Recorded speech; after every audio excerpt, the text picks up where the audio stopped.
Assalomu alaykum. Amansızlar, tinchsizlarmi? Video blog баштоо боюнча оюм көптөн бери бар болчу.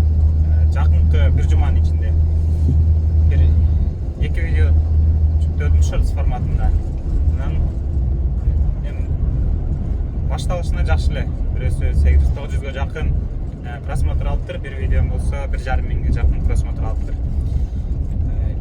Көбүн эле балким түшүнүксүз болуп аткандыр, себеби азыр YouTube мени определять этет элек, аныктай элек кайсыл болуптамын же болбосо мен видеолорум кимдерге кызык болушун пока аныктай элек. Ошол себептен балким көбү түшүнбөй аткандыр. Себеби бир дагы отметка жок, лайк деле жок, дизлайк деле жок, эч кандай комментарий деле жазылбады.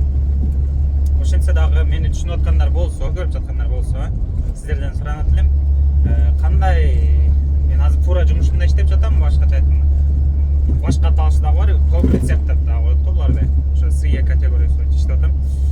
Эмне нерселер кызык, мисалы үчүн сиздерге, эмне нерселер тууралуу мисалы үчүн видео тартайын, ошол тууралуу өзүңүздөрдүн пикирлериңиздерди, ойлоруңуздарды комментарийга жаза кетиңиздер.